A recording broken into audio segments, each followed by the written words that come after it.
వాక్యంలోకి వెళ్దామండి. మనం దేవుడు ఈ సంవత్సరం అంతటి కొరకు కావలసిన వాక్యం సిద్ధపరిచారు. ఒకసారి ద్వితీయోపదేశ కాండం తీయండి, 31వ అధ్యాయం తీసి పెట్టుకోండి. అప్పుడే పెళ్ళైన భార్యాభర్తల్లో భార్య ఆమె పుట్టింటికో ఫ్రెండ్స్ దగ్గరకు వెళ్ళినప్పుడు మీ ఆయన ఎలా చూసుకుంటున్నాడు అని అడిగితే చాలా బాగా చూసుకుంటున్నాడు అంటది. వీడిని కూడా ఎలా ఉంది మ్యారేజ్ లైఫ్ అంటే ఫుల్ స్వింగ్లో ఉంటాడు అన్న, చాలా హ్యాపీగా ఉందిరా, హాయిగా ఉంది, హ్యాపీగా ఉంది అంటాడు. 6 నెలల తర్వాత టాక్ మారిపోద్ది, ఇద్దరు టాక్ మారిపోద్ది. ఓ 2 సంవత్సరాల తర్వాత ఇంకోలా మారిపోతుంది. ఓ 3 సంవత్సరాలు పోయిన తర్వాత ఈయన ఎవడ అడగక్కర్లేదు, ఈడే పెళ్లి చేసుకోపోయే వాళ్ళు అందరికీ చెప్తాడు, వద్దురా బాబు కంగారు పడకని. ఫస్ట్ రోజు అలా ఉంది, ఫస్ట్ వారం, ఫస్ట్ నెల. మనం ఒక వ్యక్తిని ఒక నెల, ఒక 6 నెలలు, ఒక సంవత్సరం చూస్తే ఆ వ్యక్తి పూర్తిగా మనకు అర్థమైపోడు. మనం అర్థమైపోయారు అనుకుంటాం, అర్థం అవడు, లేదా అర్థం అవ్వదు. ఆమె అంటారు ఆడవాళ్ళు త్వరగా అర్థం. ఆడవాళ్ళు ఏంటి, ఎవరు అర్థం అవరు? ఆడవాళ్ళు అర్థం ఆడిపోవడం ఏంటి, మగవాళ్ళు అర్థమైపోతారేంటి? ఎవరో అర్థం కారు. ఎందుకంటే వాళ్ళు ఏంటో వాళ్ళకే పూర్తిగా తెలీదు. ఈ టైంలో నేను ఎలా ప్రవర్తిస్తానా అని తెలీదు. చాలా అల్లారు ముద్దుగా ఫోన్ కొనుక్కుంటాడు, ఆడే పగలగొడతానని అనుకోడు కదా, తను అలా చేస్తాడని తనకు తెలీదు అది. సో తన ఏంటో తనకు తెలియడానికే చాలా సంవత్సరాలు పడితే తనేంటో ఎదుటి వ్యక్తికి తెలియడం ఎట్లా? సో ఒక 4-5 సంవత్సరాలు, 6-7 సంవత్సరాలు అయ్యేసరికి ఒక క్లారిటీ వస్తుంది. ఈ వ్యక్తి ఇది, ఈ వ్యక్తి ఈ టైంలో ఇలా ఉంటాడు, ఈ టైంలో ఇలా ఉంటాడు, ఇతను మనస్తత్వం ఇది అని ఒక స్పష్టత వస్తుంది. మోషే మండుతున్నప్పుడు పొద అదేంటో చూద్దామని అక్కడికి వెళ్ళాడు. వెళ్ళినప్పుడు దేవుడు మాట్లాడాడు మోషేతో, నువ్వు వెళ్ళు, ఇశ్రాయేల్ అందరినీ నీ వెనకాల తీసుకుని వచ్చేద్దు, కానీ వాళ్ళు అడిగినప్పుడు ఈ సూచనలు చూపించు చాలు, నీకేం ఇబ్బంది లేదు అని చెప్పాడు. నమ్మాడు, కొంచెం ఇబ్బంది పడ్డాడు, దేవుడు మాట్లాడాడు, నమ్మాడు, వెళ్ళాడు. దేవుడు మండుతున్న పొద దగ్గర చెప్పినంత సులువుగా పని అవలా. అక్కడ ఇబ్బందులు పడ్డాయి. ఇబ్బందులు పడినా దేవుడు గొప్ప కార్యాలు చేశాడు. చేసిన తర్వాత ఐగుప్తులోంచి బయటకు వచ్చారు.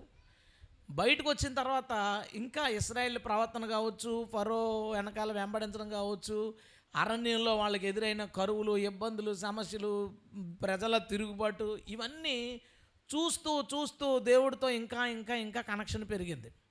ఇంకా దేవుడు అర్థం అవడం మొదలుపెట్టాడు. దేవుడు ప్రేమ అర్థమైంది, దేవుడు విడుదల చేయడానికి ఆయన చూపించే శక్తి ఎలాంటిదో అర్థమైంది, దేవుడు కోపం, దేవుడు ఉగ్రత, దేవుడు అవిధేయుల్ని అణిచివేసేది అన్నీ ఒకటే ఒకటే ఒకటే ఒకటే అర్థమవుతుంది. అర్థమై మోషేకి 120వ సంవత్సరం వచ్చింది. 80వ సంవత్సరంలో పరిచయం అయ్యాడు దేవుడు. 80 సంవత్సరాల నుంచి 40 సంవత్సరాల పాటు, 80వ సంవత్సరం నుంచి 120వ సంవత్సరం వరకు 40 సంవత్సరాల పాటు ప్రతిరోజు దేవుడితో మాట్లాడాడు, దేవుని స్వరం విన్నాడు, దేవుడు చెప్పింది వింటా ఉన్నాడు, దేవుడు ఎక్కడ ఎలా ప్రవర్తిస్తాడో అన్నీ తెలిసిన తర్వాత 40వ సంవత్సరం, అంటే వాళ్ళ ఫ్రెండ్షిప్కి 40వ సంవత్సరం, మోషేకి 120వ సంవత్సరం. అదే ద్వితీయోపదేశకాండం 31వ అధ్యాయం. 40 సంవత్సరాలు దేవుణ్ణి చూసినవాడు దేవుడు గురించి చెప్పిన రివ్యూ 31వ అధ్యాయం. దేవుడంటే ఇది, నేను 40 సంవత్సరాల పాటు చూసి ఆయన గురించి చెప్పే మాట. మనలో ఎవరో అంత సీనియర్స్ ఉండకపోవచ్చు, ఒకవేళ ఉండుండొచ్చు. 50 సంవత్సరాల నుంచి ఒకరు దేవుడిని నమ్ముకున్నాడు, ఆదివారం కదా దేవుడి పరిచయం, మిగతా రోజులు పరిచయం లేదు కదా. మోషేకి 40 సంవత్సరాల్లో ప్రతిరోజు దేవుడితో మాట్లాడాడు. దేవునికి స్తోత్రం. 40 సంవత్సరాలు ప్రతిరోజు మన దేవునితో సహవాసం చేసిన ఒక వ్యక్తి, మన దేవుని క్లోజ్ ఫ్రెండ్, ఇద్దరు పెద్ద స్నేహితులు, చాలా గొప్ప గొప్ప ప్రాణ స్నేహితులు దేవుడు, మోషే. అలాంటి వ్యక్తిస్తున్న సాక్ష్యం మనం చూద్దాం ఒకసారి. మొదటి నుంచి చదువుతాను చూడండి. మోషే ఇశ్రాయేల్ అందరితో ఈ మాటలు చెప్పుట చాలించి, అంటే రెండోసారి ధర్మశాస్త్రం అంతా చెప్పేసి, నేడు నేను 120 ఏండ్ల వాడనై ఉన్నాను, ఇక మీదట నేను వచ్చుచూ పోవుచూ ఉండలేను.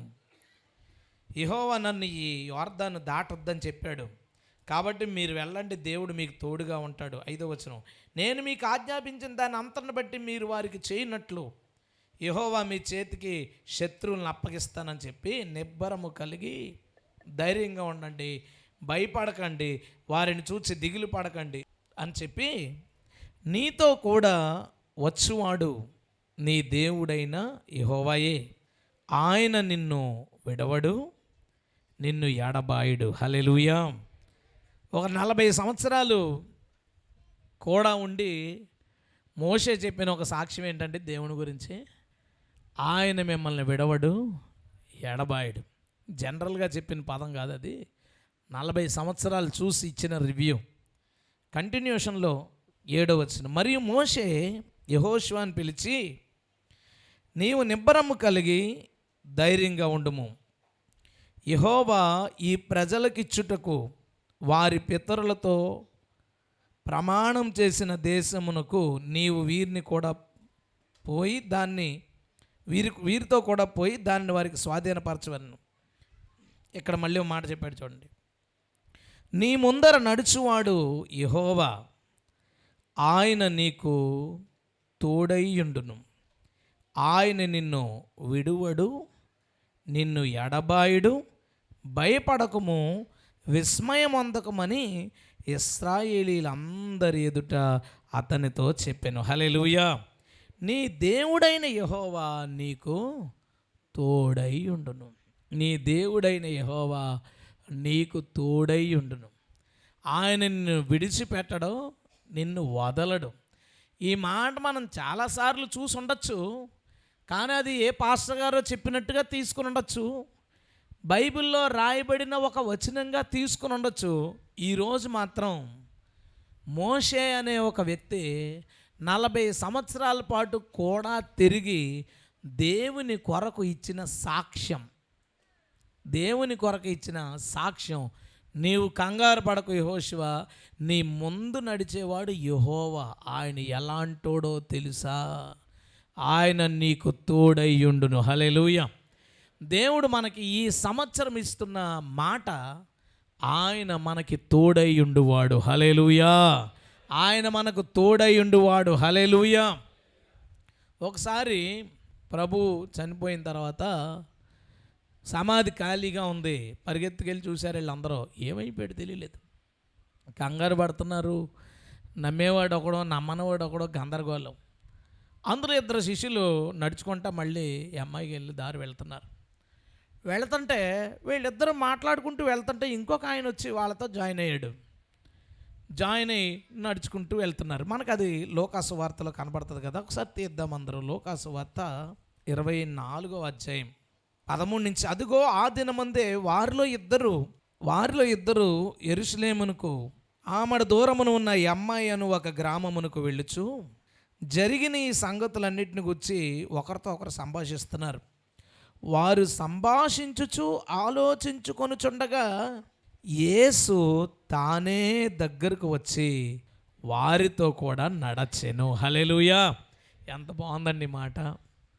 యేసు తానే దగ్గరకు వచ్చి వారితో కూడా నడుస్తున్నాడు. వాళ్ళు కన్ఫ్యూజన్లో ఉన్నారు, ఒక భయంలో ఉన్నారు, యేసు ఇక లేడనుకున్నారు. ఆ టైంలో యేసు తానే వచ్చి వాళ్ళతో పాటు నడుస్తున్నాడట. అయితే ఇక్కడ ఒక మాట ఉంది, అయితే 16వ వచనం, వారు ఆయనను గుర్తుపట్టలేకుండా వారి కన్నులు మూయబడెను. వారు ఆయనను గుర్తుపట్టలేకుండా వారి కన్నులు మూయబడిన. ఏం జరిగిందంటే అక్కడ వారు ఆయన్ని గుర్తుపట్టలేకుండా వారి కన్నులు మూయబడినాయి. దేవుడు తోడై ఉంటానని చెప్పాడు, నిర్గమకాండం ద్వితీయోపదేశకాండంలో చెప్పాడు, తోడై ఉంటానని చెప్పాడు. ఇశ్రాయేలులోంచి రకరకాల ఇబ్బందులు ఎదుర్కొని బయటపడిన ఈ అపోస్తుల్లో వాళ్ళు ఒక భయంకరమైన కన్ఫ్యూజన్ పరిస్థితుల్లో ఉన్నప్పుడు వాళ్ళతో పాటు యేసు నడుస్తున్నాడు, కానీ అది ఆయనని గుర్తుపట్టలేకుండా వారి కన్నులు మూయబడి ఉండేది.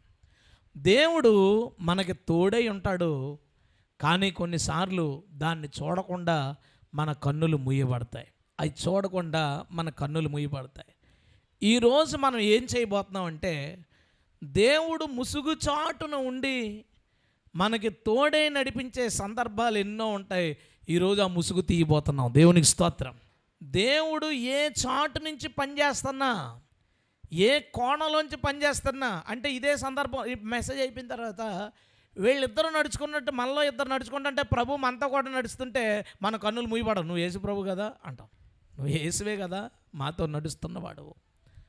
ఆ తర్వాత ఆయన ఒక రొట్టె విరిచి వారికి ఇచ్చినప్పుడు వారి కన్నులు తెరవబడ్డాయట. దేవుని స్తోత్రం.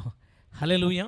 వారి కన్నులు తెరవబడినప్పుడు ప్రభువుని గుర్తించారు. ఈరోజు మనకి తోడై ఉన్న దేవుణ్ణి మనందరం గుర్తుపట్టే కృప మనందరికీ దేవుడు దయచేయునుగాక.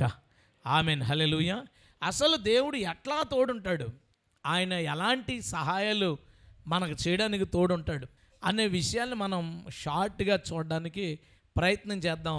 దేవుడు మనతో మాట్లాడుతున్న మాట 2026 అంతా దేవుడు మనకి తోడయ్యుండు కాలం. హల్లెలూయా. తోడుగానే చేయి విడవక మనకి దేవుడు తోడుగా ఉండు సంవత్సరం ఇది. దేవునికి స్తోత్రం. హల్లెలూయా. ఈ మాట ఎందుకు ఇచ్చాడో నాకు తెలీదు. బహుశా మనలో కొందరు ఒంటరిలయ్యే పరిస్థితి రావచ్చేమో, లేదా మనలో కొందరు చాలా ఇబ్బందికరమైన పరిస్థితులు గుండా వెళ్ళాల్సిన పరిస్థితి రావచ్చేమో, లేదా మనకు సాధ్యం కాని గొప్ప పనులు చేయడానికి మనం అడుగు పెట్టవచ్చునేమో.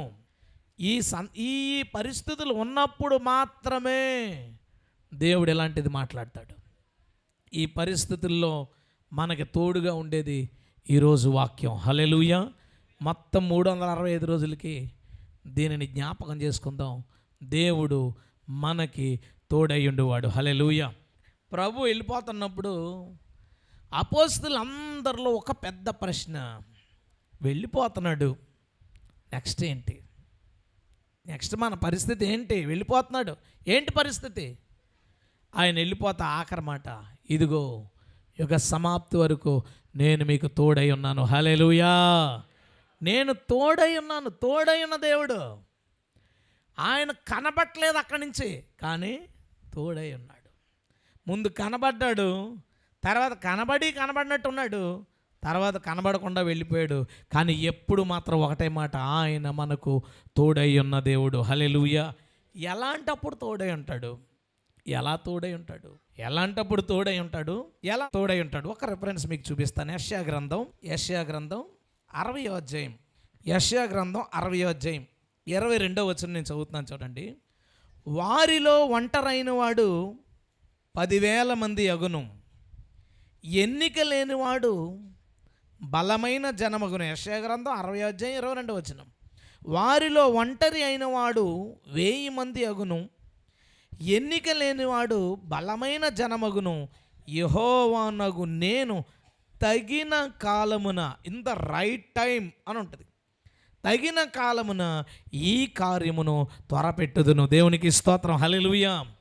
దేవుడు మనకి ఎలా తోడై ఉంటాడు అంటే రైట్ టైంలో అంట. రైట్ టైంలో ఒక పాట ఉంటుంది, అనిల్ కుమార్ గారి పాట, నా దేవుడు గొప్పవాడని ఉంటుంది. మీరు వినండి. ముందు రాడు ఆలస్యం అవడం ఒక మాట ఉంటుంది. ఆ మాటని వెనక్కి పెట్టి రిపీట్ గంట పల్లవిలోనే ఉంటుంది, చరణాల్లో రాదని. అది నాకు చాలా ఇష్టం. వెనక పెడతాను మళ్ళీ పల్లవి, వింటాను మళ్ళీ వెనక పెడతాను పల్లవి. ఎందుకంటే మన దేవుడు ఏ టైంలో తోడుంటే పని అవుతుందో ఆ టైంలో తోడుగా ఉండేవాడు. దేవునికి స్తోత్రం. ఆయన రాకడ కోసం జనాలందరూ వెయిట్ చేస్తుంటే ఆయన దానియేలు ద్వారా విషయాన్ని బయలుపరుస్తాడు. మనకు తెలుసు కదా, 4 రకాల రాజ్యాలు, ప్రపంచాన్ని ఏలే రాజ్యాలు వస్తే 4వ రాజ్యం ప్రపంచాన్ని అంతటినీ ఏలే సమయంలో ఆ రాజుల కాలంలో దేవుడు భూమి మీద ఒక రాజ్యాన్ని స్థాపించును. దేవునికి స్తోత్రం. ఇది దానియేలు 2వ అధ్యాయంలో ఉంటుంది. మనకు తెలుసని చూపించట్లేదు. మొదటి రాజ్యం అయిపోయింది, 2వ రాజ్యం అది చాలా వందల సంవత్సరాలు వెళ్ళింది, 3వ రాజ్యం కూడా ఒక 150 సంవత్సరాల పైన ప్రపంచాన్ని వెళ్ళింది. ఒక 150-200 సంవత్సరాలు ఏలింది, 300 సంవత్సరాలు ఏలింది. తర్వాత 4వ రాజ్యం వచ్చింది. ఆ 4వ రాజ్యం కూడా ఒక 400 సంవత్సరాలు పరిపాలించింది. ఈ 400 సంవత్సరాల్లో ఎప్పుడో ఒకరోజు రాలేదు ఆయన. ఆయన ఎలా పుట్టాడో తెలుసా? 4వ రాజ్యమైన రోమ్ గవర్నమెంట్, రోమా ప్రభుత్వం, దాని యొక్క మొట్టమొదటి చక్రవర్తి కాలంలో ఆయన పుట్టాడు. దేవుని స్తోత్రం. ఆ రాజుల కాలంలో వస్తున్నాడు, రైట్ టైం. ఎందుకంటే ఎవడైనా వాగుతాడు గబుక్కుని. రోమా ప్రభుత్వ కాలంలో పుడతానన్న యేసు ప్రభు మధ్యలో ఎప్పుడో పుట్టాడే అని ఎవడొకడు వాగుతాడు. అందుకని దేవుడు ఏం చేస్తాడో తెలుసా, ఆయన అనుకూల సమయంలో, తగిన సమయంలో, రైట్ టైంలో ఆయన చేయాలనుకున్నది చేస్తాడు. దేవుని స్తోత్రం. ఒకసారి భయంకరమైన యుద్ధం జరుగుతుంది యెహోషువకి శత్రువులతో. తీవ్రమైన ఫైట్ జరుగుతుంటే ఓ పక్కన దేవుడు యుద్ధం చేసేస్తున్నాడు, పక్కన ఏళ్ళు యుద్ధం చేస్తున్నాడు, గందరగోళం అయిపోతుంది. ఓ పక్కన వడగండ్లు పడిపోయి చచ్చిపోతున్నారు, ఇంకో పక్కన దూత చంపేస్తున్నాడు, ఇంకో పక్కన ఇశ్రాయేల్ చంపేస్తున్నారు. చంపేస్తుంటే ఇలా కాదురా, మనం పారిపోతే కానీ మన జాతి బతకదు అని చీకటి పడగానే పారిపోదాన్ని ఎవడకాడు ప్లాన్ చేసుకుంటున్నారు. ఏదో చేస్తా ఫైట్. కొద్దిసేపట్లో చీకటి పడుతుంది. చీకటి పడిపోద్దనే టైంలో యెహోషువ మనసులో ఒక ఆలోచన వచ్చింది. ఏంటంటే, చీకటి పడకుండా ఆపితే ఎలా ఉంటుందంటావు అని. అసలు రాదు అలాంటి ఆలోచన, వచ్చింది. చీకటి పడకుండా ఆపితే ఎలా ఉంటుందంటావు అని, సూర్యుడు నువ్వు ఆగు, చంద్రుడు నువ్వు ఆగు అన్నాడు. తగిన రైట్ టైం అదే. సూర్యచంద్రుల్ని దేవుడు నిలిపివేయడానికి. ఆ ఇంజిన్లు ఏంటంటే స్టార్ట్ అయితే ఆగే ఇంజిన్లు కాదు అవి, తెలుసు కదా. ఎక్కడ ఆదికాండం మొదటి అధ్యాయం, అప్పుడు స్టార్ట్ అయిన ఇంజిన్లు అయ్యి ఇంకా తిరుగుతున్నాయి, ఎవడో ఫ్యూల్ వేయడు దానికి. వాటిని ఆ క్షణంలో ఆపకపోతే చీకటి పడుతుంది, శత్రువులు పారిపోతారు, తప్పించుకుంటారు, ఆ శేషం ఎక్కడ ఉండిపోద్ది. ఇక దేవుడు ఆ కార్యం చేయడానికి అరగంట కూడా టైం లేదు. వెంటనే రైట్ టైం, తగిన సమయంలో దేవుడు వారికి తోడుగా ఉండి అద్భుతం చేశాడు ఆయన. హల్లెలూయా. తగిన సమయంలో ఎంటర్ అవుతాడండి, రైట్ టైంలో ఎంటర్ అయిపోతాడు అంతే దేవుడు. ఇది మన దేవుడు ప్రత్యేకత. ఒకరోజు ఫిలిస్తీన్ల నుంచి ఒకడు వచ్చాడు, గొలియాత్ అని. ఆడు రచ్చ చేసేస్తున్నాడు. ఎవడొస్తాడు. గడువు చివరికి వచ్చింది. జనాల ఆశలన్నీ అయిపోయినాయి. ఇక ఎవడో మనకి సీన్ లేదు, ఇక అయిపోయాం. ఇక రాజ్యాన్ని ఆడికి అప్పగించి వాళ్ళ బానిసలుగా బతకాలి అని అనుకునే టైంకి ఇక పని అవదన్నప్పుడు రాజుగారు ఇంకా లాస్ట్ మూమెంట్లో ఏంటి, ఇంకా రాజుగారు ఏమన్నారంటే, ఎవడైనా వీడిని గెలిస్తే మొత్తం రాజ్యం పోతుంది, ఇంకా ఎవడైనా ఈ గొలియాతుని చంపితే రాజ్యంలో సగం ఇచ్చేస్తాను, ఇంకా కావాలంటే నా కూతురునిచ్చి పెళ్లి చేసేస్తాను, అంటే రాజ్యం సగం ఇచ్చి మళ్ళీ మీ మీద పడకుండా ఉండడానికి నేను వచ్చినోడికి మాంగారిని అయిపోతాను, నా కూతురునిచ్చి పెళ్లి చేసేస్తాను, ఆస్తిలో సగం రాజ్యంలో సగం ఇచ్చేస్తాను. ఎందుకు ఆఫర్ వచ్చిందో తెలుసా? అయిపోయింది. దావీదుకేమో రాజు చేస్తానన్న ప్రామిస్ ఉంది, రాజు చేస్తానని దేవుడు మాట్లాడాడు. రాజు అవ్వాలంటే ఆ ఇంట్లోకి ఎంటర్ అవ్వాలా. ఒకవేళ 10 రోజుల ముందు వచ్చి యుద్ధం చేసాడంటే ఈ ఆఫర్ లేదు. ఏం చేస్తారంటే దండ ఎత్తాడు, ఒక సాల్వా కప్పుతాడు, డబ్బులు ఇస్తాడు, ఇంటికి పంపించేస్తాడు. దేవుడు చూడండి ఏ టైంలో తీసుకొచ్చాడో. ఆఫర్ వచ్చింది, గడువు అయిపోతుంది, ఈ టైంలో తీసుకొస్తేనే దావీదుని ఎవడో కదపలేడు అని అనుకున్నాడు. రైట్ టైంలో తెచ్చాడు, అద్భుతం చేశాడు. దేవుని స్తోత్రం. తగిన కాలంలో రైట్ టైంలో నీకు తోడుగా ఉండు దేవుడు. సరైన క్రిటికల్ వచ్చేసింది పరిస్థితి, చాలా క్రిటికల్ పరిస్థితి వచ్చింది. ఇప్పుడు ఎలాగా అనే ప్రశ్న ఉందా? ఇక రేపే, ఇంకో గంటలోనే ఇంకా అయిపోయింది సీను అనుకునే టైంలో అక్కడ ఎంటర్ అవుతాడు మన దేవుడు. దేవునికి స్తోత్రం. మనం ఎన్ని సినిమాలు చూడలేదు? ఈ తాట ఎక్కడి నుంచి వస్తుంది? బైబిల్లోంచి వచ్చిన 100 సినిమాల పేర్లు చెప్పగలను నేను. బైబిల్ స్టోరీలోంచి తెచ్చిన 100 సినిమాల స్టోరీలు ఉంటాయి, 100 సినిమాలు ఉంటాయి.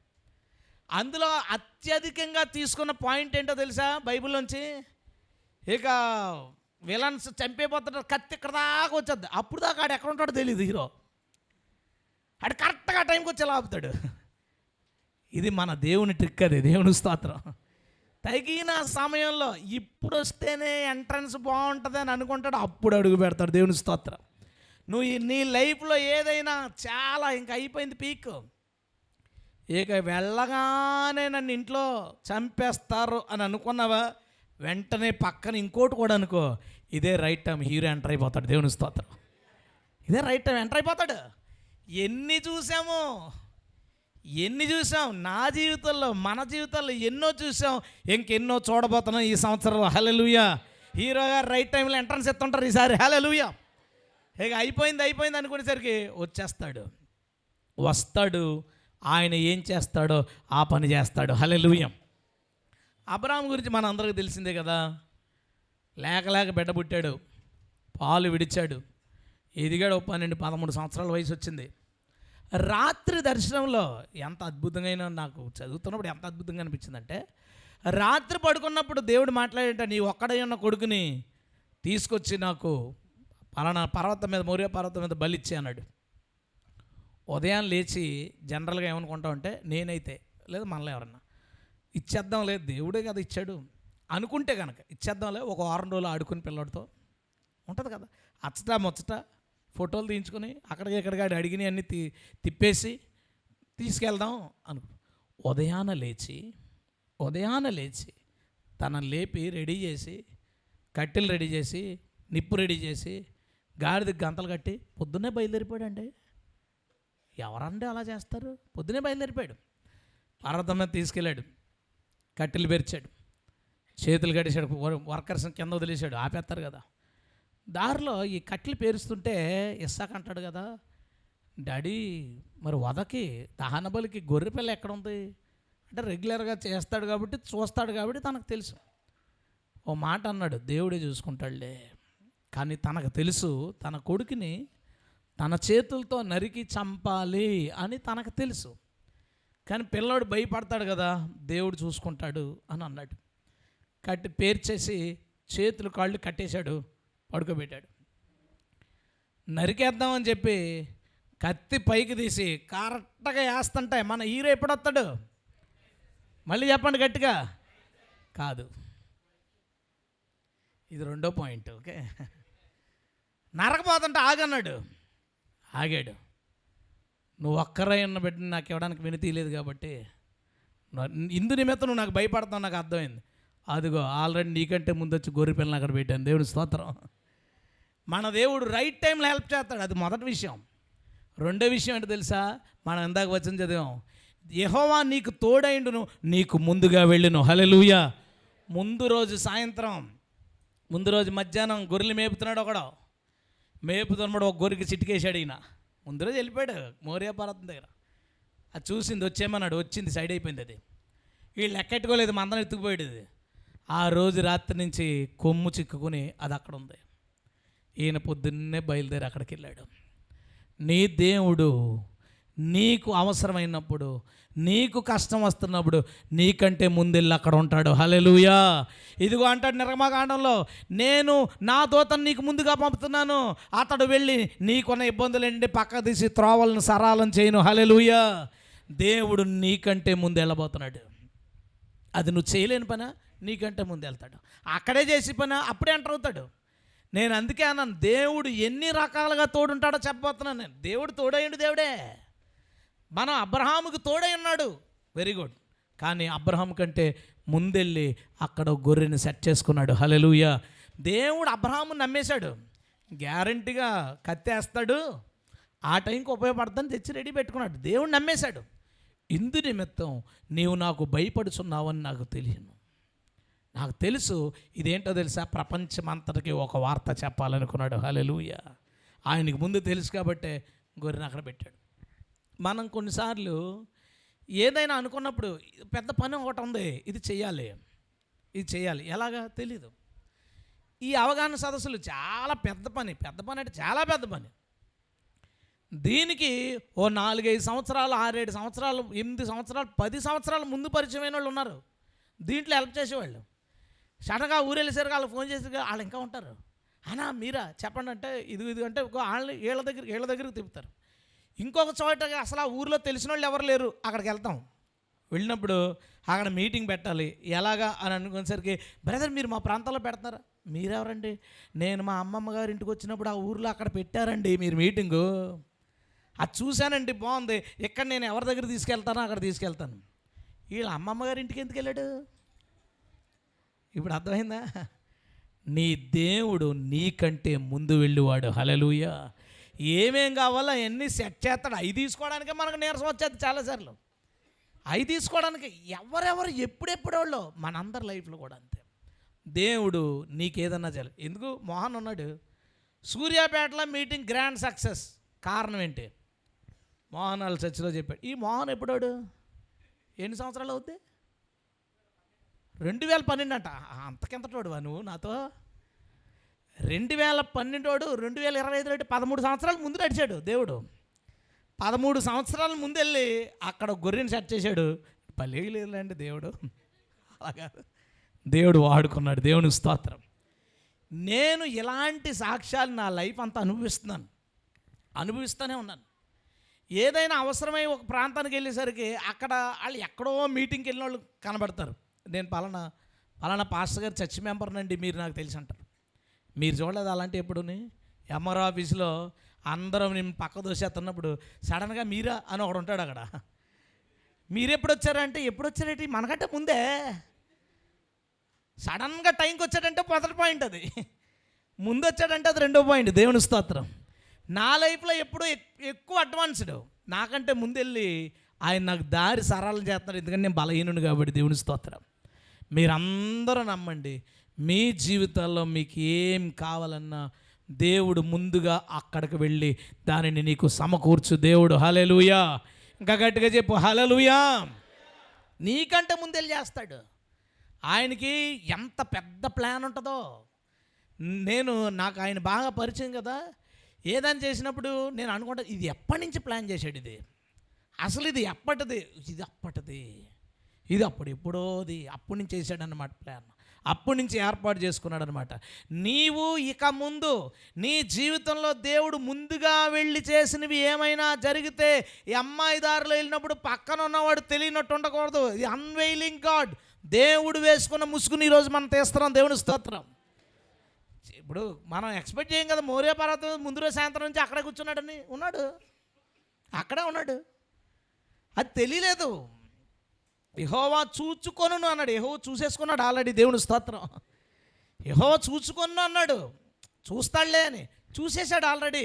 చూసేసి మళ్ళీ అబ్రహాముని పరిగెత్తించడం, 100 సంవత్సరాల వయసు ఉన్నవాడు, ఈ కుర్రోడు పట్టుకోలేడు, పెద్దోడు పరిగెత్తలేడు, ఏంటని శుభ్రంగా కొమ్ముకి తాడు కట్టేసి ఏంటి సెట్టింగ్.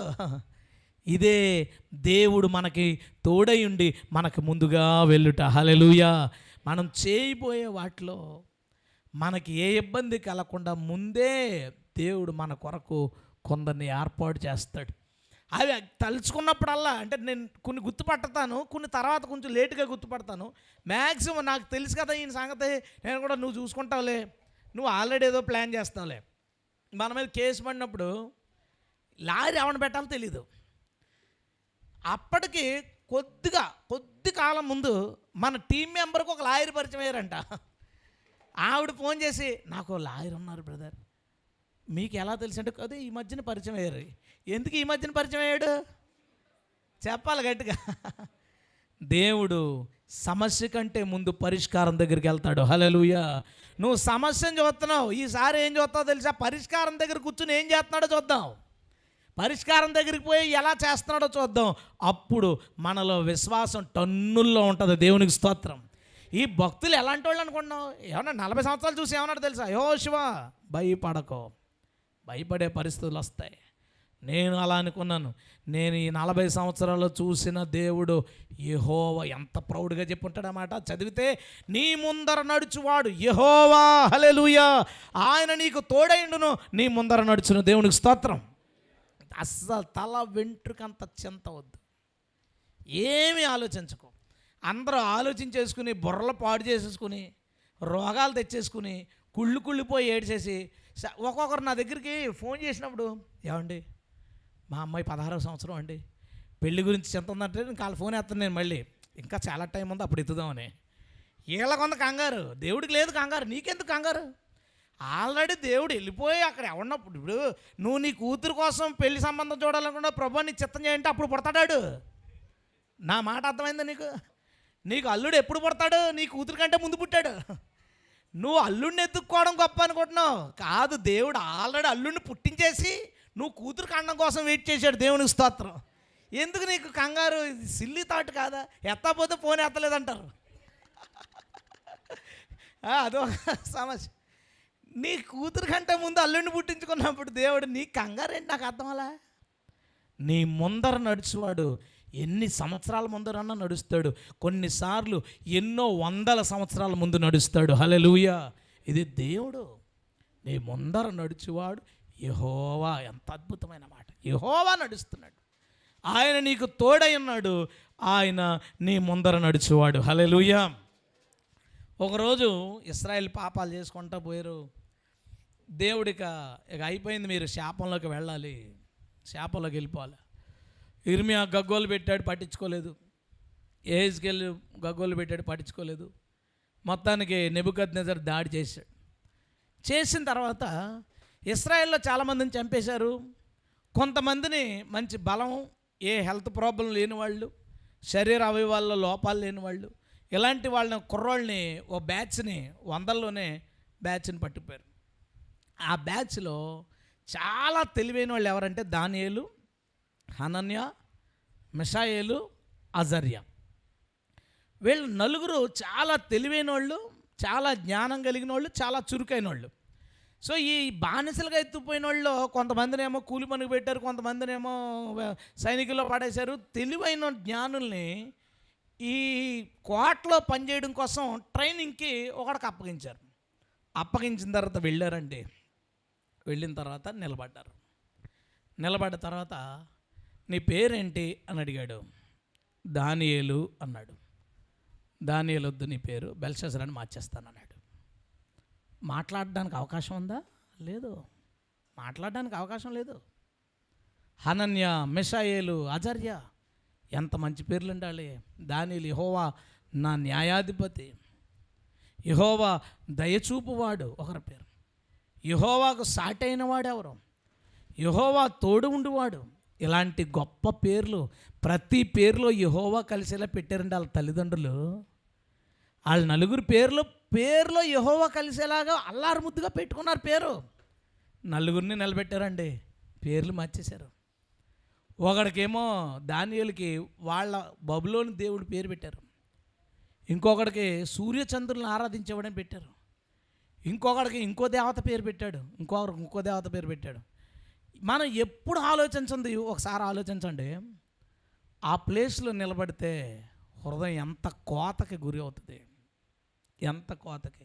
యెహోవాను నమ్మిన భక్తులు దౌర్భాగ్యం కొలది శత్రువులు చిక్కిపోయి బానిసలుగా పోతే పేర్లు మార్చి పాడేశారు. నన్ను ఎవడన్నా పట్టుకుని నార్త్ ఇండియాలో దొరికిపోయాను, అందులో పాడేసి నీ పేరేంటి, పీటర్, తీసే ఆంజనేయుల స్వామిని పెట్టుకో అన్నాడు.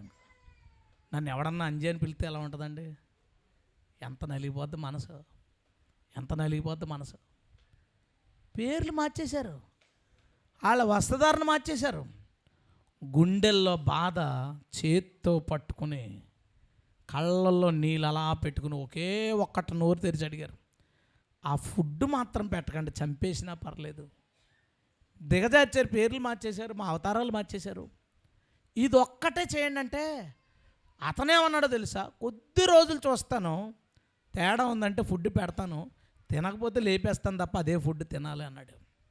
దేవుణ్ణి వేడుకున్నారు, ప్రభువా పేర్లు పోయినాయి, అవతారాలు పోయినాయి, మేమేమో గెడ్డాలు పెంచుకోవడం, ఈ మీసాలు పెంచుకోవడం, ఇదంతా మా పద్ధతి నువ్వు ఇచ్చింది, ఇక్కడ ఏమీ లేదు, ఇక్కడ ముసుగులు లేవు, ఏమీ లేవు.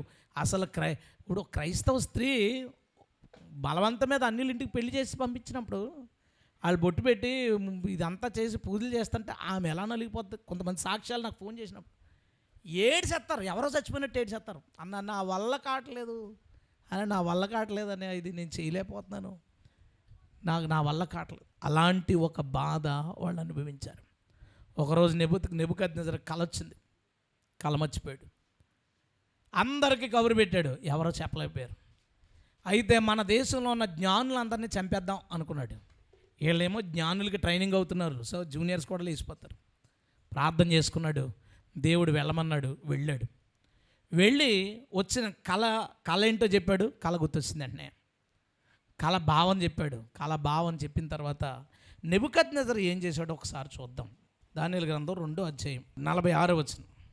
అంతటా రాజగు నెబుకద్నెజరు దానియేలునకు, గట్టిగా చదవండి ఏముందంటే అక్కడ, సాష్టాంగ నమస్కారము చేసి అతన్ని పూజించి నైవేద్యము ధూపములు అతనికి సమర్పించాలని ఆజ్ఞాపించాడు. మరియు రాజు అంటున్నాడు, ఈ మర్మమును బయలుపరచుటకు నీవు సమర్థుడివైతివే. నీ దేవుడు దేవతలకు దేవుడును రాజులకు ప్రభువును మర్మములు బయలుపరచువాడు వాడై ఉన్నాడని దానియేలుకు ప్రత్యుత్తరం ఇచ్చిన దేవునికి స్తోత్రం. దేవుడు వీళ్ళందరూ నుంచుని ఏడుస్తున్నప్పుడు అక్కడ కూడా ఉన్నాడు. దేవుడు పేరు తీసి దేవతల పేరు ఎడతాడా? దేవుడు ఏం చెప్పించాడో తెలుసా? మీ దేవుడు మా దేవతలకు ప్రభు. హల్లెలూయా. ఒకడు ఏడుస్తున్నప్పుడు, ఒకరు బాధపడుతున్నప్పుడు, ఎవరో ఇబ్బంది పెడేస్తుంటే నలిగిపోతున్నప్పుడు అత్త రాసి రంపన పెడుతుంది, లేదా కోడలు ఇబ్బంది పెడుతుంది, భర్త ఇబ్బంది పెడుతున్నాడు, భార్య ఇబ్బంది పెడుతుంది, పిల్లల మాట వింటలేదు, లేదా సొసైటీలో రకరకాల ఇబ్బందులు సమస్యలు, హృదయంలో నలిగిపోతున్నావా? అక్కడ దేవుడు ఉన్నాడు. వీళ్ళు నలుగురు కూర్చుని ఏడుస్తుంటే వాళ్ళ నలుగురినే మనం చూసాం. ఐదోవాడు అగ్నిగుండంలో కాదు, వాళ్ళు ఏడుస్తున్నప్పుడు కూడా ఉన్నాడు. హల్లెలూయా. నీ దేవుడైన యెహోవా నువ్వు బాధపడుతున్నప్పుడు కూడా అక్కడే ఉంటాడు. మూడో విషయం చెప్తున్నా, నీ వేదన చెందుతున్నప్పుడు ఎవరు చూడలేదు, ఎవరికి చెప్పుకోలేకపోతున్నానంటారే, అప్పుడు ఆయన ఉన్నాడు. ఒక సంవత్సరాల క్రితం నేను ఒక వీడియో చూశాను. వీడియో ఏంటంటే, ఒక 3-4 ఆడవాళ్ళు, వాళ్ళతో పాటు కొంతమంది జెంట్స్ సువార్తకి వెళ్తే ఒకడు ఆడవాళ్ళతో పచ్చి బూతులు మాట్లాడుతున్నాడు.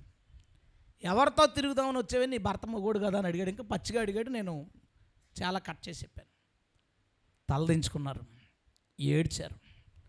ఈలోపు వచ్చారు ఒక 3-4 వచ్చేసి, రారా బొట్టుతాండి తెచ్చారు. బొట్లు పెట్టేశారు. అందరికీ, ఆడవాళ్ళకి మగవాళ్ళకి బొట్లు పెట్టేశారు. తల్ల వంచుకున్నారు, ఏడిసేస్తున్నారు. బొట్టు అంటే ఏదో ప్రమాదం అని కాదు, అది వద్దనుకున్నారు.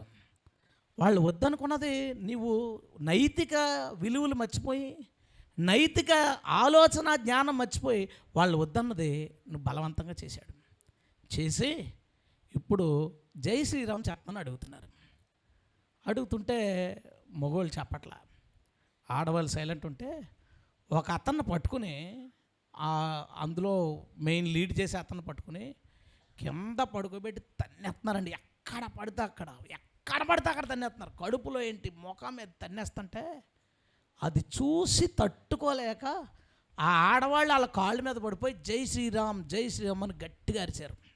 అక్కడ కూడా దేవుడు ఉన్నాడు. అక్కడ కూడా దేవుడు ఉండి మొన్న కొట్టాడు దెబ్బ. ఒక్కొక్కడు ముందు వెనక మూసుకుని కూర్చున్నారు. స్తోత్రం. నోరెత్తడే ఒకడు, ఎరా నోరెత్తరు, కొట్టాడు. కొట్టినాడు ఎవడో తెలుసా? మా ముందు నడుచు యెహోవా. హల్లెలూయా. ఇప్పుడు అనిపించు వెటకారం, ఇప్పుడు కామెడీ, ఇప్పుడు జోకు. ఆ రోజు ఏడ్చారు. వాళ్ళ ఏడుపు దేవుడికి తెలుసు. అన్ని ప్రాంతాల్లో ఉన్న వాళ్ళు ఏడుపు దేవుడికి తెలుసు. నీ బాధ కూడా దేవుడికి తెలుసు. ఆగాగి కొట్టాడు అనుకో, దేవుడు మొదలెడితే సింహం వేట. దేవునికి స్తోత్రం. వేటాడేశాడు. జాలి పడిపోయారు అందరనే. వీడియో చూసిన వాళ్ళు, ఈ జై శ్రీరామ్ మీద వీడియో చూసిన వాళ్ళు జాలి పడిపోయారు. పాపం ఏం కొట్టాడండి, జాలి పడిపోయారు. చూడండి, ఏదన్నా కుక్క వీధిలో ఎవరన్నా పిల్లవాడిని కరిచింది అనుకోండి, కోపంతో ఎవడొకడో ఎక్కువ విడగర చేసింది అనుకోండి, చితక్ కూడా ఎత్తారు లేకుండా. ఆ కుక్కను చూసి జాలి పడతారు. చూసి అయ్యో పాపం ఇంకేం బతుకుద్దురా, అలా కొట్టాడు. ఎందుకు కొట్టాడో తెలుసా? నీ ఏడుపు దేవుడికి తెలుసు. హల్లెలూయా. నువ్వు బాధపడే చోట దేవుడు ఉన్నాడు. నువ్వు వేదన చెందే చోట దేవుడు ఉన్నాడు. ఎవడో ఒకరిని లేపుతాడు, తన్నుతాడు. ఇంతమందిని కొట్టేసి ఇంతమంది పేర్లు మార్చేసిన తర్వాత ఈ నెబుకద్నెజరు వచ్చి సాష్టాంగపడిపోయి ఎన్నిసార్లు చదివాను, ఈరోజు 10 సార్లు చదివాను. అలాగే నేను పడుకోబెడిసావు ప్రభా, నువ్వు ఎలాంటోడు, నువ్వు సాష్టాంగపడి నీ దేవుడు మా దేవతల కంటే గొప్పవాడు. హల్లెలూయా. ఎరా పేర్లు మారుతారా? పేర్లు మార్చేస్తారా? బొట్లేడేస్తారా? బొట్లేడేసి పేర్లు మార్చేస్తే ఏదో అయిపోయింది అనుకున్నాడు ఎవడో నపుంసకుల అధిపతి. ఏమనుకున్నాడంటే ఏదో సాధించారనుకున్నాడు. తేర చూస్తే రాజుగారు కాళ్ళ మీద పడిపోయారు. ఒకరోజు ఇది కూడా జరుగుద్ది. దేవుని స్తోత్రం. నువ్వు వేదనకి గురయ్యే కొద్దీ, నువ్వు బాధపడే కొద్దీ, నువ్వు నలిగిపోయే కొద్దీ నీకు తోడై ఉన్న దేవుడు ప్రతి కన్నీటి బొట్టు రాస్తాడు. హల్లెలూయా. నీలాగా నాలాగా సరిలేని వదిలేసే బ్యాచ్ కాదైనా. సరిలేని వదిలేడు. చూస్తాడు. గట్టి కొట్టాలనుకున్నప్పుడు ఎక్కువ రోజులు అవుతాడు, చిన్నగా కొట్టాలనుకున్నప్పుడు తక్కువ రోజులు అవుతాడు. ఎక్కువ రోజులు అయ్యాడు గట్టిగా బాధేశాడు. దేవుని స్తోత్రం. ఇంకేమైనా జరిగితే మళ్ళీ బాధేస్తాడు. దేవుని స్తోత్రం. అది ఎవడైనా సరే, అది మీ అత్త అయినా సరే, నీ భర్త అయినా సరే, నీ భార్య అయినా, నీ బిడ్డ అయినా, లేదా మీకు మీ వీధిలో ఎవడో ప్రతిదానికి నేను ఇబ్బంది పెడుతున్నారా, లేదా అధికారం చూసుకుని, పార్టీ చూసుకుని, డబ్బు చూసుకుని నిన్ను హింసకు గురి చేస్తున్నారా, నీ పైన అధికారంలో ఉండి లేదా నీ పైన ఉద్యోగంలో ఉండి నిన్ను ఏదో తప్పు చేయమని తనతో నిన్ను ఇబ్బంది పెడుతున్నాడా, నువ్వు నలిగిపోతుంటే నువ్వు ఒంటరిదాని అనుకోకు, ఒంటరివాడు అనుకోకు. దానియేలు, హనన్య, మిషాయేలు, అజర్యాలు ఒంటరి వాళ్ళని నువ్వు అనుకున్నావు ఇంతకాలం. వాళ్ళ ఏడుపును చూసి 1వ అధ్యాయంలో పేరు మారితే 2వ అధ్యాయంలో కాళ్ళ మీద పడుకోబెట్టాడా. పెద్ద ఏముంది గ్యాప్ దాంట్లో. ఎందుకో తెలుసా, దేవుడు నీకు తోడై ఉండేవాడు. హల్లెలూయా. ఆయన నీకు తోడై ఉన్నాడు. ఆయన నీకు తోడై ఉన్నాడు. నువ్వు అనుకుంటావు ఏంటి ఎన్ని కష్టాలు, ఇన్ని అస్సలు వదిలేయండి. నన్ను ఎవరన్నా పీడిస్తున్నప్పుడు, ఎవరన్నా హింసిస్తున్నప్పుడు మానసికంగా, ఎందుకంటే ఎక్కువ వర్క్స్ వల్ల ఇబ్బంది ఉంటుంది. హింసిస్తున్నప్పుడు నేను పెద్ద దానికి ఇదేమైపోను. ఎందుకంటే అక్కడ కూడా ఆయన ఉన్నాడు. నేను ఆనందంగా ఉన్నప్పుడు, నేను అవసరంలో ఉన్నప్పుడు ఎలా ఉన్నాడో మనం నలిగిపోతున్నాం చూసావా. ఎదిరించలేడు. దానియేలు ఎదిరించగలడా? ఎదిరించలేడు. ఏమీ చేయలేడు. అలాంటి ఒక కండిషన్ ఏం చేయగలడండి? ఏమీ చేయలేడు. ఏం చేయగలిగాడో తెలుసా? కాళ్ళు దగ్గర పడుకోబెట్టించుకున్నాడు. దేవుని స్తోత్రం. సాష్టాంగ పడిపోయాడట. సాష్టాంగ పడిపోయి ధూపం వేసాడంట, పూజ చేశాడంట. లోపల ఏమనుకుంటాడు దానియేలు? ఏం కొట్టావు ప్రభువా, నువ్వు కొడితే ఇలాగే ఉంటుంది ప్రభువా. ఈలోపు ఎక్కడితో ఆగకుండా అనన్య, మిషాయేలు, అజర్యా దగ్గరికి వెళ్ళాడండి ఒకరోజు నెబుకద్నెజరు. ఇక అక్కడ ఏమైందంటే బాప్తిసం తీసుకున్నాడు. దేవుని స్తోత్రం. దానియేలు అద్భుతం జరిగినప్పుడు దానియేలు దేవుడు అని పొగిడాడు, కానీ దానియేలు దేవుడిని నమ్ముకోలేదు. వీళ్ళ దగ్గరికి వెళ్ళి వీళ్ళని ఇబ్బంది పెట్టాలనుకున్నప్పుడు దేవుడు అనుకున్నాడు ఇంకా పెద్ద ఏం చేద్దాం, సరే చేద్దాంలే అనుకున్నాడు.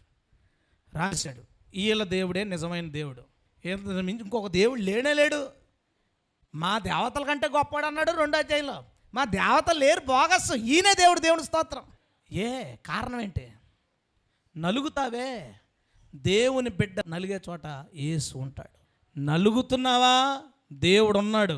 ఎవరన్నా ఇక్కడ దేవుని ప్రజల్ని నలగొడుతుంటే నా మాట జాగ్రత్తగా పెట్టుకో, 2026 బాధేస్తాడు. ఒక్కొక్కడే బాధుడే, వీరబాధుడు.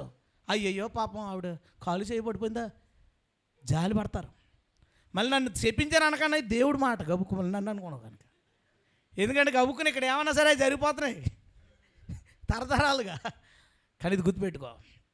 అంటే ఒక అత్త కోడలను తిట్టింది అనుకోండి, ఆమె కూడా ఏదో బాధతోనే తిడుతుంది. కోపం రావడానికి కూడా ఏదో బాధతోనే తిడుతుంది. కానీ అది న్యాయం అయితేనే నీ పక్షంగా. నేను కూడా బాధపడుతున్నాను కదా బ్రో, నా కోడలు నన్ను బాధపడుతుంది, బాధే అంటామో చూసుకో. న్యాయం పక్షంగా ఆయన ఉంటాడు, నిజం పక్షంగా ఆయన ఉంటాడు. తీర్పు చూసుకునేటప్పుడు పక్షపాతం లేకుండా చూసుకుంటాడు. ఒకవైపు కానీ వచ్చాడా అయిపోయాడు అటు పక్కన.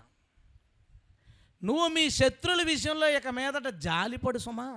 ఆడు బాధపడేస్తుంటే బాధపడి వెంటనే ప్రభు ఏం చేయబోతున్నాడు ఏటో, ఆడు సాష్టాంగ పడిపోతే పర్లేదు, సడన్గా వచ్చి నిన్న మాట అన్నందుకే నా పరిస్థితి ఇలాగైంది అత్తమ్మ, ఇంకెప్పుడు నీ జోలికి రానని అనేసాడనుకో గొడవలేదు. నెబుకద్నెజరుకు శిక్ష లేదు. అది కాకుండా గబుక్కుని ఇంకా ఇంకా ఇంకా ఇంకొక అడుగు వేసామంటే బాధుడు మామూలుగా ఉండదు. ఎందుకంటే ఒకరు నలుగుతుంటే ఏసై చూడలేడు. దేవుని స్తోత్రం. ఓసారి అంటాం వాళ్ళు బాధ చూడలేక బయటకు వచ్చామంటాం. బాధ చూడలేక దాన్ని ఏం చేయలేక మనం బయటకు వచ్చేస్తాం. దేవుడు ఏదైనా చేయగలడు కాబట్టి బాధ చూడలేక ఆడి బాధ పోగొట్టడానికి, ఇంకొకరిని బాధించడానికైనా సరే, వధించడానికైనా సరే ఆయన రెడీ. దేవునికి స్తోత్రం. ఇది దేవుడు ముసుగు చాటు చేసిన పని. ఇందులో దేవుడు కనపడ్డాడు మనకేమన్నా? ఇప్పుడు కనపడ్డాడు. ఇది ఆయన చాటుగా ఎవరికి తెలియకుండా పేరు మార్చావా, పడు సాష్టాంగ పడు. వాళ్ళని అగ్నిలో దూకమంటావా, నువ్వు నీటిలో దూకు బాప్తిసం తీసుకో, అయిపోయింది. అంతే, అయిపోయింది. లెక్కలు కరెక్ట్గా ఉంటాయి లెక్కలు. జాగ్రత్త. మన దేవుడు మన తోడై ఉండువాడు. రెండోది, మన దేవుడు మనకంటే ముందెళ్ళివాడు. మూడోది, మన హృదయ వేదన ఉందే, హృదయం నలిగిపోవడం ఉందే, ఆ నలిగిపోవడం అంతటి దగ్గర దేవుడు నిలబడి ఉంటాడు. దేవుని స్తోత్రం, హల్లెలూయా. ఒకరోజు యెహోషువ వీళ్ళు యొర్దాను దాటేశారు. దాటేసిన తర్వాత ఎరుకో కనబడుతుంది దూరంగా. పెద్ద గోళ్ళు, పెద్ద పెద్ద గోళ్ళు. కూర్చుని మంత్రాలు వేసుకుంటున్నారు వీళ్ళు. మనకేం తెలీదు. అరణ్యంలో ఏం నేర్చుకున్నారండి చెప్పండి? మన్నాను ఎన్ని రకాలుగా వండాలో అది నేర్చుకున్నారు. ఏం పని ఉంది, ఇంకేం లేదు కదా. మన రోజు జావేంటమ్మా అంటే ఈసారి ఏపుడు చేశారు మన్నాతో. ఇంకోసారి రోజు ఏపుడు ఏంటంటే దాంతో ఇంకోటి అట్టేది చేశారు, అప్పాలు చేసుకున్నారు. అలా మన్నాను ఎన్ని రకాలుగా వండుకోవచ్చో నేర్చుకున్నారు. ఇంకేం రాదు వాళ్ళకి, ఏమీ రాదు. యొర్దాను దాటి యుద్ధం చేయాలా? యుద్ధం చేయాలంటే ఎలాగా తెలీదు. ఇప్పుడు ఒక ఇన్సిడెంట్ జరిగింది, చూద్దాం. యెహోషువ గ్రంథం 5వ అధ్యాయం 13వ వచనం. యెహోషువ ఎరికో ప్రాంతమున ఉన్నప్పుడు, అంటే ఎరికోలతో యుద్ధం చేయడానికి మొత్తానికి ప్లాన్ చేసుకుంటున్నారు వీళ్ళు. అతడు కన్నులెత్తి చూడగా దూసిన కత్తి చేత పట్టుకుని ఉన్న ఒకడు అతని ఎదుట నిలిచి ఉండెను. కత్తి ఎలా పట్టుకున్నట్టండి? దూసిన కత్తి అంటే అర్థం ఏంటంటే వరలోంచి తీసి రెడీగా ఉన్నాడు ఆయన. అప్పుడు యెహోషువ అంటున్నాడు, యెహోషువ అతని యొద్దకు వెళ్ళి, నీవు మా పక్షముగా ఉన్నవాడవా, మా విరోధుల పక్షముగా ఉన్నవాడవా అని అడగగా అతడు, కాదు, యెహోవా సేనాధిపతిగా నేను వచ్చి ఉన్నాను అన్నాడట. యెహోషువ నేల మట్టుకు సాగిలిపడి నమస్కారం చేసి, నా ఏలినవాడు తన దాసునికి సెలవిచ్చింది ఏంటి అని అడిగాడు. అందుకు యెహోవా సేనాధిపతి అంటున్నాడు, ఆయన ఎవరో చెప్పుకుంటున్నాడు ఇక్కడ, నీవు నిలిచి ఉన్న ఈ స్థలం పరిశుద్ధమైనది, నీ పాదరక్షలను తీసివేయమని యెహోషువతో చెప్పగా యెహోషువ అలాగు చేసెను. హల్లెలూయా. అసలు ఈ లైన్ ఎక్కడదే? మండుచున్న పొద దగ్గర ఎవరు మాట్లాడారు? అక్కడ యెహోవా మాట్లాడాడు. అక్కడ యెహోవా అంటూ మధ్యలో ఏం కలిపాడు? యెహోవా దూత అని కలిపాడు. అంటే దేవుడు ఓ దూతలాగా అగ్నిలోకి వచ్చి దేవుడే మాట్లాడుతున్నాడు. మాట్లాడి, నీ కాలుకున్న చెప్పులు తీసి ఈ స్థలం పరిశుద్ధమైంది అయిపోయింది. ఇప్పుడు మండుచున్న పొదలోంచి రాలేదు. ఎలాగొచ్చాడు? కత్తి పట్టుకుని వచ్చాడు.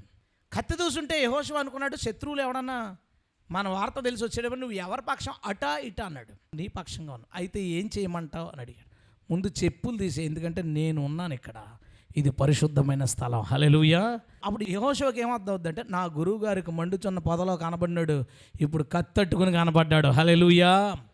దూరంగా కోట కనపడుతుంది. కన్నులెత్తి చూడగా ఆ కోటకి యెహోషువకి మధ్యలో ఒక సైన్యాధిపతి ఉన్నాడు. హల్లెలూయా.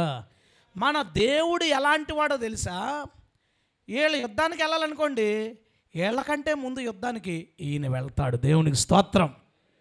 వీళ్ళు యుద్ధం చేస్తుంటే ఈయన కూడా వాళ్ళతో పాటు యుద్ధం చేసేస్తాడు. చేసి ఎదరగా చదువుకుంటా పోతే 12వ అధ్యాయం ఉంటుంది. యెహోషువ తన బ్రతుకు దినములన్నిట 31 మంది రాజులను వధించిన. దేవునికి స్తోత్రం. ఎన్ని యుద్ధాలు? 31. భారత చరిత్ర సదా చదివితే 100 సంవత్సరాలలో చైనా మీద ఒకసారి, పాకిస్తాన్ మీద 2 సార్లు, ఇంకొకసారి చిన్నగా శిశింద్రి వేసినట్టు చిన్నదే మన సింధూరం, ఆపరేషన్ సింధూర్. అంటే మనం ఆర్మీతో పోలితే అది శిశింద్రితో సమానం. 4 100 సంవత్సరాల్లో. ఈయన పట్టుమని 30 సంవత్సరాలు అవలేదు. 31 యుద్ధాలు. హల్లెలూయా. ఎవరితో చెప్పండి? యుద్ధ వీరులతోనా? యుద్ధ వీరులతో కాదు, వంట బ్యాచ్ అంతానే. యుద్ధ వీరులతో కాదు, కానీ యుద్ధ వీరుడిగా ఉన్నాడు అక్కడ ఆయన. హల్లెలూయా. ఓ మాట గుర్తుపెట్టుకో, నువ్వు బైబిల్ అంతా చదువుకుంటా వెళ్ళు. నిర్గమాకాండంలో మోషేతో అంటాడు, నీ ముందు దూతను పంపిస్తాను, ఆయన పలానా రాజులందరినీ తీసేసి మీకు రాజ్యం ఇస్తాడన్నాడు. ఇశ్రాయేల్ లోబడకపోయిన తర్వాత మళ్ళీ యెహోషువతో మాట్లాడతాడు, నేను నీ ముందు వెళ్తాను, ఏ యుద్ధమైనా నువ్వు చేస్తున్నావు అనుకోకు, యుద్ధం నేను చేస్తాను. హల్లెలూయా. ఆ యుద్ధంలో గెలిచిన తర్వాత న్యాయాధిపతుల కాలంలోని సైన్యాధిపతి కింద కత్తట్టుకుని వెళ్ళాడు. వెళ్ళి దావీదు టైంలో అప్పుడు మళ్ళీ కనపడతాడు. అప్పుడు దాకా జనాలకి 5వ అధ్యాయం చదివి మనం ఓహో దేవుడు కత్తట్టుకుని నిలబడ్డా అనుకుంటాం. 5వ అధ్యాయంలో కత్తట్టుకుని నిలబడలేదు, 5వ అధ్యాయం నుంచి కత్తి పట్టుకుని నిలబడ్డాడు. దేవుడు స్తోత్రం. ఆ తర్వాత ఎప్పుడుకో దావీదు ఒక ప్రాంతానికి వెళితే కన్నులు ఎత్తి చూడగా ఆకాశానికి భూమికి మధ్యలో పట్టుకుని ఉన్నాడంటే కత్తి. ఎవడకన్నా గుండె జారిపోద్ది అలాగా. ఆకాశానికి భూమికి మధ్యన కత్తట్టుకుని నిలబడ్డాడంట. అక్కడ రాయబడుతుంది, దావీదు తన జీవితంలో ఇంకెప్పుడు అక్కడికి వెళ్ళలేదంట. సీన్ చూసి భయపడి. దావీదు గురించి ఏమంటుందో తెలుసా? సింహం గుండె అంటాడు, భయం లేనాడు, బెదిరి లేనాడు. కానీ ఈయన కత్తట్టుకుని నిలబడితే భక్తులే భయపడితే శత్రువుల పరిస్థితి. నేను ఈరోజు మీకు చెప్పాలనుకున్న మాట, దేవుడు నా మనసులో పెట్టిన మాట ఏంటంటే, ఎప్పుడైనా నువ్వు కనుక ఎవరి మీదన్నా దాడి చేయాలనుకుంటే, దాడి మీన్స్ డిబేట్ చేయాలా, లేదా వాదించాలా, వాళ్ళని ఒప్పించాలా, వాళ్ళకి సమాధానంగానే చెప్పాలా, లేదంటే ఏదైనా ఒక పెద్దది స్టార్ట్ చేయాలి, ఇలాగ ఒక విషయంలో ఒకరితో మాట్లాడడానికి ఒకరితో వాదించడానికి వెళ్ళేలా ఉంటే మేకపిల్ల మీదగా డైనోసార్ పడిపోయినట్టు పడిపోండి. హల్లెలూయా. ఎందుకు? నువ్వు వెళ్ళడానికి ముందు వాడు రావడానికి మధ్యలో ఆయన కత్తి పట్టుకుని ఉన్నాడు. దేవునికి స్తోత్రం. యెహోవా నీకు తోడై ఉండేవాడే కాదు, యెహోవా నీ ముందెళ్ళేవాడే కాదు, యెహోవా నీ వేదనలో నీ పక్కన ఉండేవాడు కాదు. యెహోవా నువ్వు యుద్ధానికి వెళ్ళాలనుకున్నప్పుడు యుద్ధం ఆయన చేసుకుంటాడు. దేవునికి స్తోత్రం. నాకు ఇది ధ్యానం చేసేటప్పుడు నాకు డిబేట్లు అన్నీ గుర్తొచ్చేస్తున్నాయి. నిజమే ప్రభా, పాపం చాలా జాలేసింది ఒక్కొక్కడి మీద. నిజంగా డైనోసార్ పడిపోయిన టపాటపా అడిగేస్తుంటే ఆడికి ఏం అర్థం అవ్వక, ఆడికి ఏం చెప్పాలో తెలియక, మళ్ళీ ఎప్పుడైనా గబుక్కుని డిబేట్ ఎవరో మాట్లాడుకుని డిబేట్ అనుకున్నారనుకోండి, ఆడు అస్తమాను ఎవరు వస్తున్నారు నా పేరు కానీ చెప్తాడేమో అని భయం ఆడికి. పీటర్ పేరు కానీ చెప్తారా? పీటర్ పేరు, అందుకని అన్ని పేర్లు మార్చుకున్నాను. చెప్పి మొన్న ఒక ఆవిడ ఇంకో పేరు. ఎందుకంటే జనాలు భయపడి, మనం డైనోసార్ కాదు, ఆడు మేకే, ఈయన నా పక్కన ఉంటే మనం డైనోసారే. దేవుని స్తోత్రం. 26లో ఏం చేద్దామంటే మేకలన్నిటిని తినేద్దాం. ఆమె అనొచ్చు కదా. ఎందుకంటే నీతో నడిచిన వాడు కత్తి దూసి పట్టుకుని నిలబడ్డాడు. కత్తి దూసి. ఇది ఆల్రెడీ మాలో కొంత అనుభవిస్తున్నాం. ఈసారి ఏం చేద్దామంటే తెర తీసాం కదా, ఈసారి పబ్లిక్ అయిపోవడమే. దేవుని స్తోత్రం.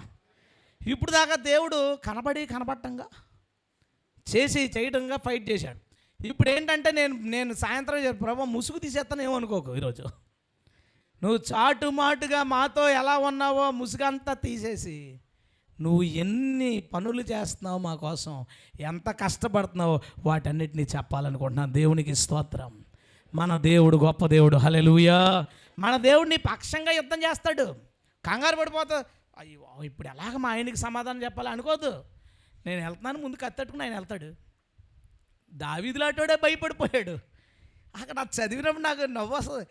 మరలా దావీదు తన జీవితకాలంలో అటువైపు పోలేదు. ఎందుకంటే యెహోవా దూత కత్తి దూసి అతను కనబడిన అని ఉంటుంది. దేవుని స్తోత్రం. మామూలుగా కనబడితే వెళ్తాడు, ఎందుకంటే పరిచయమే కదా బాగా నిద్రగానే. కాకపోతే కత్తి దూసినప్పుడు ఒక ఉగ్ర రూపం ఉంటుంది. ఆ హైటు, ఆ బలము, ఆ కండలు, ఆ కత్తి, ఆ కళ్ళు, ఆ ఆహార్యం చూసి మళ్ళీ వెళ్ళొద్దు, మనం అస్సలు వెళ్ళొద్దని వెళ్ళలేదు. అక్కడే తర్వాత ఆలయం కట్టించుకున్నాడు, అదంతా వేరే విషయం. దావీదు వెళ్ళలేదు, దావీదు కట్టలేదు. దేవుడు ఒక బలమైన సైన్యాధిపతిగా నీ పక్షాన యుద్ధం చేయబోతున్నాడు. హల్లెలూయా.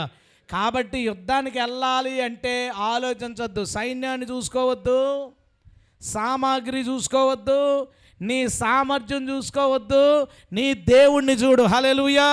ఆయన కత్తి దూసి ఉండడం అంటే అర్థం ఏంటంటే ఆయన ఎప్పుడు రెడీగా ఉంటాడు యుద్ధం చేయడానికి. ఆ రకం ఇది. ఎప్పుడు దొరుకుతాడా యుద్ధం చేసే అవకాశం, ఎప్పుడు అవకాశం ఉంటుందని. లాస్ట్ ఇయర్ కొన్ని డిబేట్స్ కుదరలేదు. నేను అనుకున్నా ప్రభా మేకలు అలా ఉండే, ఇది అయిపోయిన తర్వాత దూకేసి తినేస్తాం ఈరోజు. ఈసారి దేవుని స్తోత్రం. నువ్వా ఎవరైనా నీ పక్షాన్ని దేవుడు ఉన్నాడా? యుద్ధానికి వెళ్ళడానికి ఆలోచించక వీళ్ళెవరండి ప్రభు. మరి వీళ్ళు అన్నారు, మరి ఫస్ట్ యుద్ధం, మొట్టమొదటి యుద్ధం మాకేమో మా అన్న ఏపుకోవడం తప్ప ఏమి రాదు, ఏం చేయటం, బోర్లు వదనం వచ్చాడు. బోర్లు ఊదుకోండి ఈసారి, తర్వాతసారి చూద్దాం. బోర్లు ఊదుకుంటే కాళ్ళు పడిపోయినాయి, అయిపోయింది.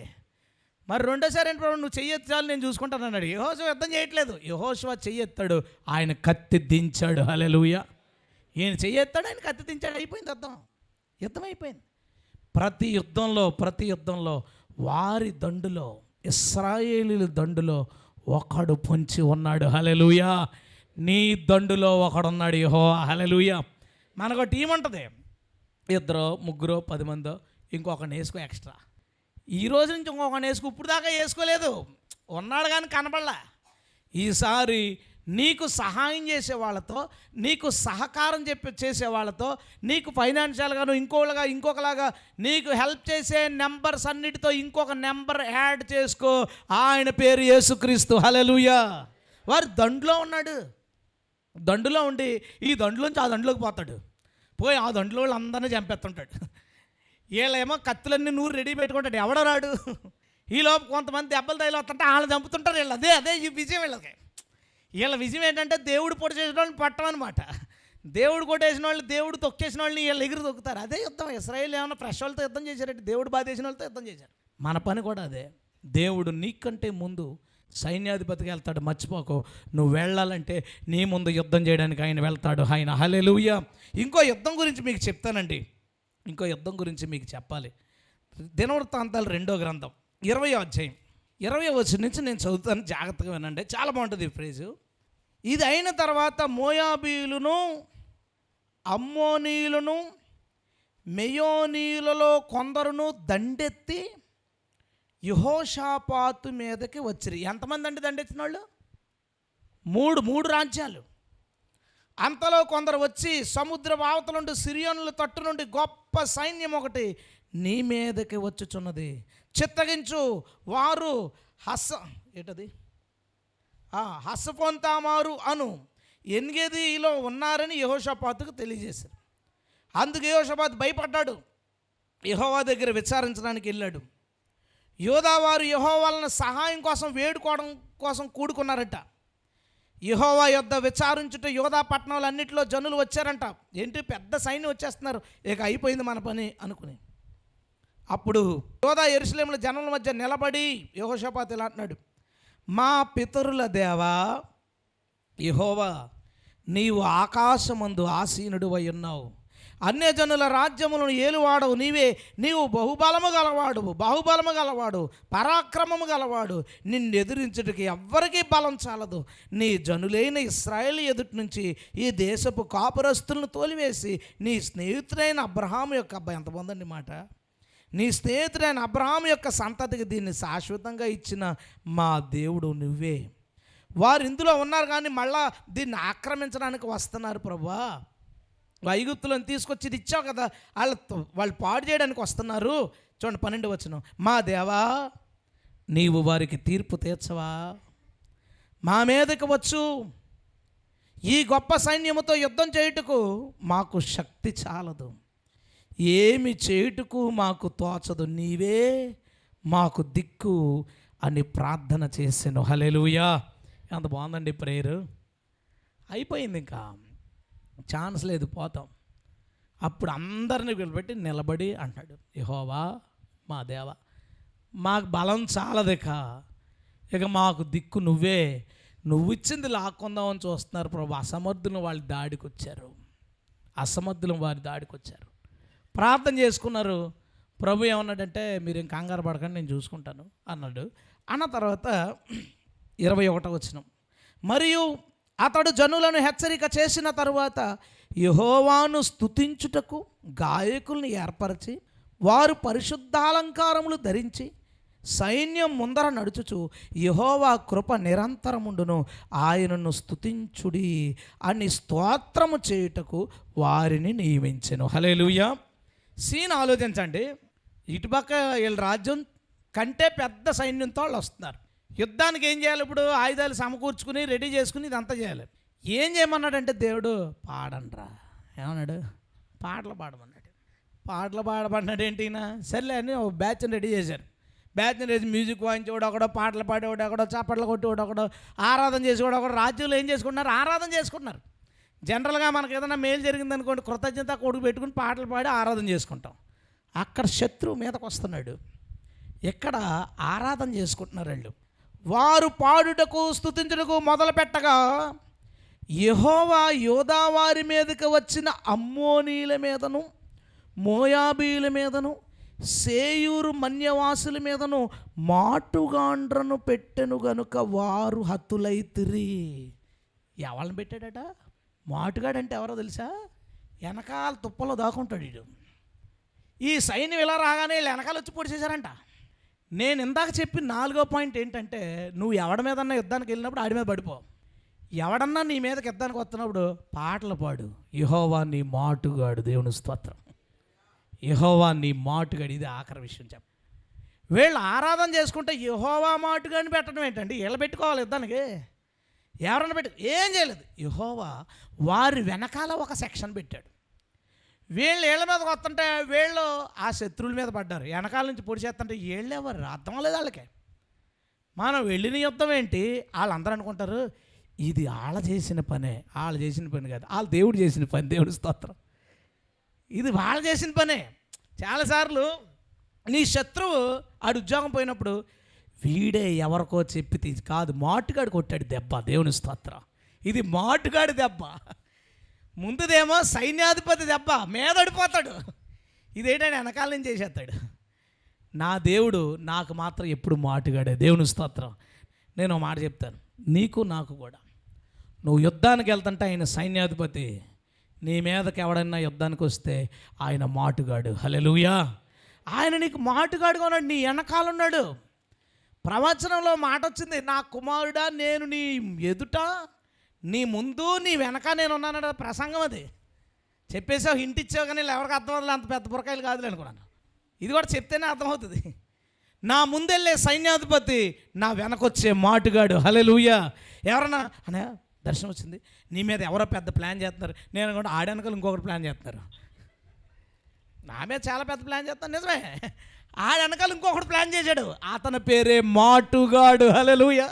నా మాటుగాడు నా యేసయ్య. మాటుగాడు. మన ఊరికే కంగారు పడిపోయి వాళ్ళు అంటే అతను నా మీద కోపంగా ఉండండి, ఈ ఇల్లు నాకు రాకుండా చేస్తాడేమో ప్లాన్ చేస్తున్నాడండి, కంగారు పడిపోతారేంటండి. ఆడు నీకు రాకూడదని ప్లాన్ చేస్తాడు, ఆడు ఉండకూడదని ఆయన ప్లాన్ చేస్తాడు. ఇప్పుడు మాటుగాడు వెనకాల వచ్చి, తమ్ముడు నేను చెప్పి తిను, ఎందుకు రేపు యుద్ధం అంటాడు ఎవడైనా. మాటుగాడు ఎదురుకుంటా వచ్చేవాడు, ఇదిగో నీ సైన్యం ఎంత ఉందా, నా సైన్యం ఎంత ఉంది, మరి ఆలోచించుకో అని అంటాడు. వెనకాల నుంచి వచ్చినాడు ఆలోచించుకో అంటాడా. మాటు ప్లాన్ ఉందే, అది చాలా ఘాటుగా ఉంటుంది.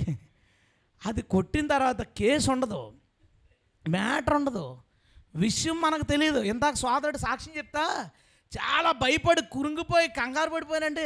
అదేంటో అండి ఆ శత్రువులు ఇప్పుడు వచ్చి కనపడలేదన్నాడు. మాటుగాడు దెబ్బ వేసాడు, ఇంకేంటి మాటుగాడు కొడేశాడు దెబ్బ వెనకాల నుంచి. వాళ్ళు కనపడరు. ఇంకా నిన్ను మా చర్చి పడదీసేస్తారు, మమ్మల్ని నన్ను ఊరిలోంచి బయటికి తీసేస్తారు, లేదంటే ఏం పెట్టుకోకరా బాబు. ఆయన ప్లాన్ చేయని, వాడిని ప్లాన్ చేయని, వాడి వెనకాల దేవుడు ప్లాన్ చేస్తాడు. దేవునికి స్తోత్రం. వీళ్ళకి తెలియదు బాబు, వీళ్ళకి ఏం తెలుసు, వీళ్ళకే ఆరాధన చేయమన్నా ఆరాధన చేసుకుంటున్నారు. యుద్ధం అంతా అయిపోయిన తర్వాత చెప్తాడు, పని అయిపోయింది వెళ్ళి చూసుకొని అంటాడు. వెళ్ళి చూసుకుని మళ్ళీ ఏం చేసి ఉంటారు వీళ్ళు, మళ్ళీ పాటలు పాడి ఉంటారు. దేవుని స్తోత్రం. నీ మీద ఎవరైనా నిన్ను పాడు చేయడానికి ఆలోచన చేస్తున్నప్పుడు కంగారు పడద్దు, భయపడద్దు, అయ్యి బాబోయ్ అనుకోవద్దు. నువ్వు వెంటనే ఏమనుకోవాలంటే, ఒక మాటుగాడు కాసేసాడు ఆల్రెడీ,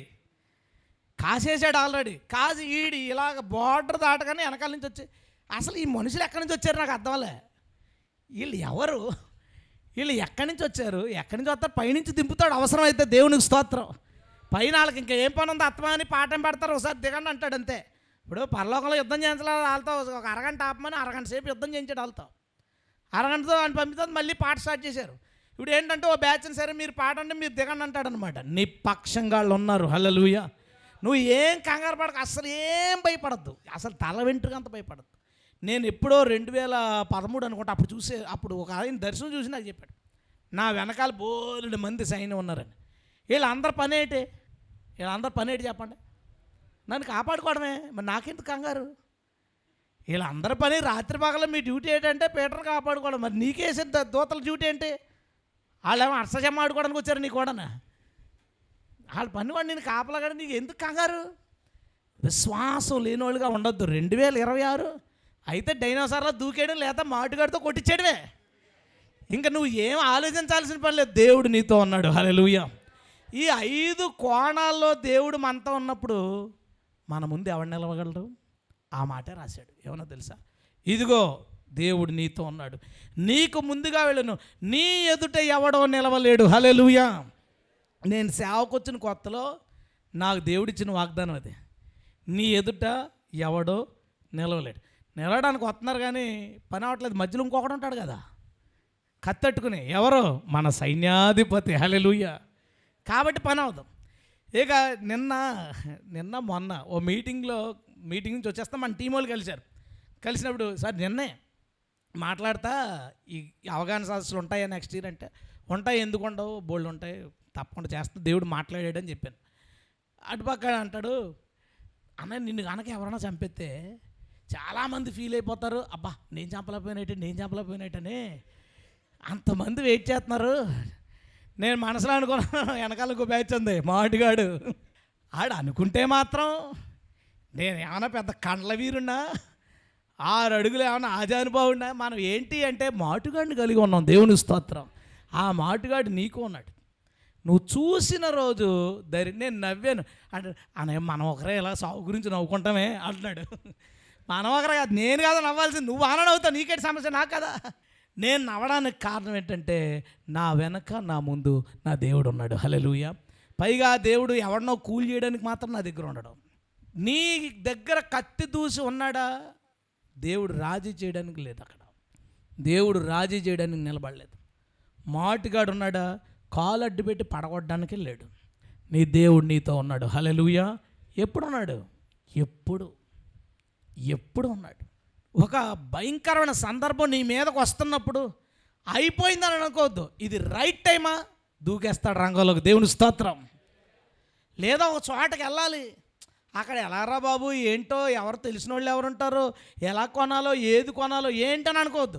నీ ముందర ఆయన ఆల్రెడీ అక్కడ ఉన్నాడు. దేవునికి స్తోత్రం. ఎవరైనా నిన్ను ఇబ్బంది పెడుతుంటే, నీ హార్ట్ని నలిపేస్తుంటే యేసు లెక్కలు రాస్తాడు. కొడితే జాలి పడతాం, అలాగే కొడతాడు.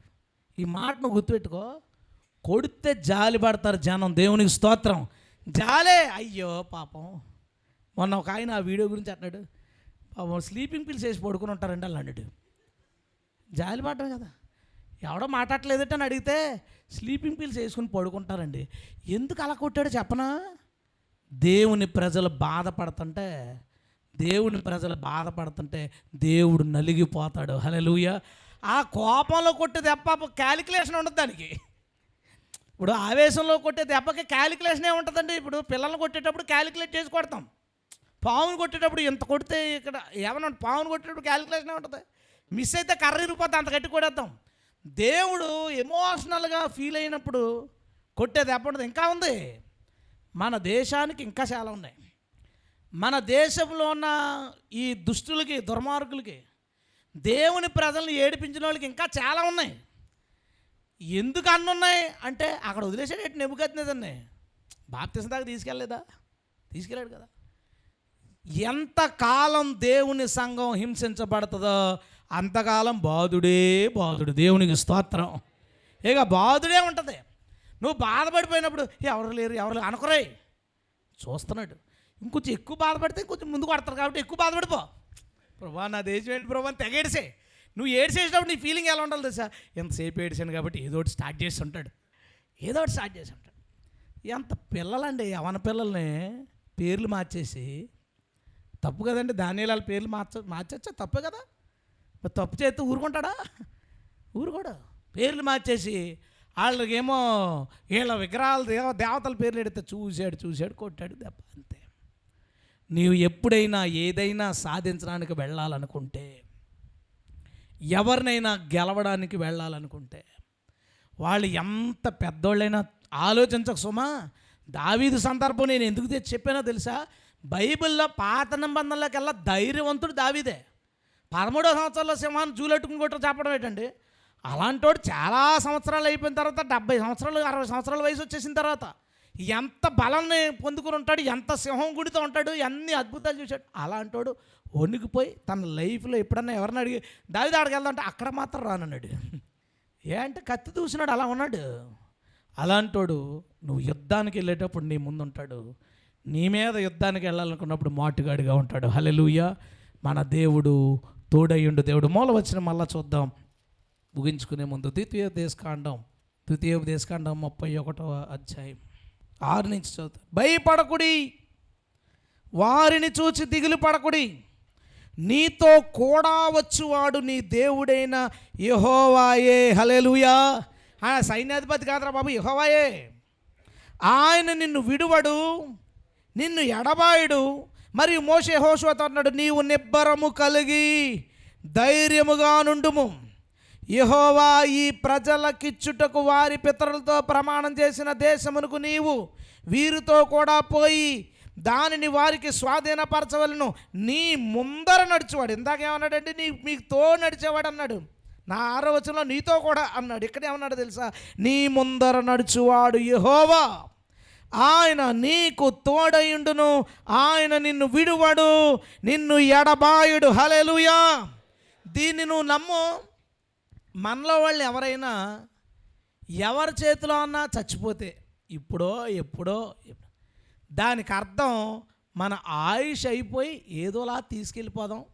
తీసుకెళ్ళేటప్పుడు వీళ్ళతో చంపించామంటే జనాల క్రైస్తవ్యంలో ఒక ఉద్యమం వస్తుందని చంపించాలి తప్ప మాటుగాడిని దాటుకుని వచ్చారని అనుకోక సుమా. హల్లెలూయా. ఆయన పెట్టిన మాటుల్లోంచి దాటగలిగిన వాడు ఎవడలేడు.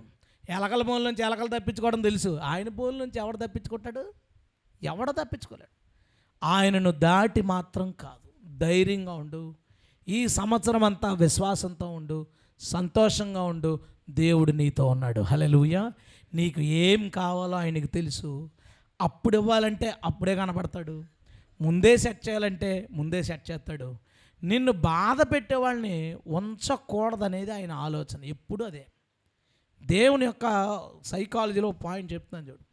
నిన్ను బాధ పెట్టేవాళ్ళు నీ కళ్ళు ముందు ఉంచడం దేవుడికి ఇష్టం ఉండదు. అందుకనే నీ ముందున్న ప్రజలందరినీ వెళ్ళగొడతాను అని ఎందుకు అన్నాడంటే, నిన్ను బాధ పెడతారు, వాళ్ళు ఇబ్బంది పెడతారు, వాళ్ళని ఉంచడం దేవుడికి ఇష్టం లేదు. దానికోసం ఆయన ప్లాన్ వేసుకుంటాడు. ఆయన రెచ్చగొట్టాలంటే కొంచెం ఎక్కువేడు తప్ప నువ్వు కృంగిపోయి ఆడకో. అయ్యో ఎవరు చూడలేదు, నాకెవరున్నారు అని ఆడొద్దు. నలుగురు అనాథలు రాజుని కాళ్ళ దగ్గర సాష్టాంగం చేశాడు దేవుడు. దేవుని స్తోత్రం. ఇది దేవుని శక్తిది. ఇది దేవుడు తోడై ఉండి బాధలో శ్రమలో పక్క నుండి చేసేది. మీరు ఏదైనా సాధించాలనుకుంటే, ఏ లక్ష్యాలు పెట్టుకున్నా సరే నీ ముందు సైన్యాధిపతి వెళ్తాడు. హల్లెలూయా. విశ్వాసంతో వెళ్ళండి, ధైర్యంతో వెళ్ళండి. యుద్ధం ఆయన చేసుకుంటాడు, మెడలు మాత్రం మనం వేయించుకుందాం. దేవుని స్తోత్రం. అంతే కదా. యుద్ధం యెహోవా చేశాడు. పాట ఎవరికి పాడారు? దావీదు 10,000 కొలది. యుద్ధం ఆయన చేసుకుంటాడు, గెలుపు మనం తీసుకుందాం. దేవుని స్తోత్రం. నీ వెనకాల జరిగే వాటి కోసం ఆలోచించుకో, కంగారు పడకో.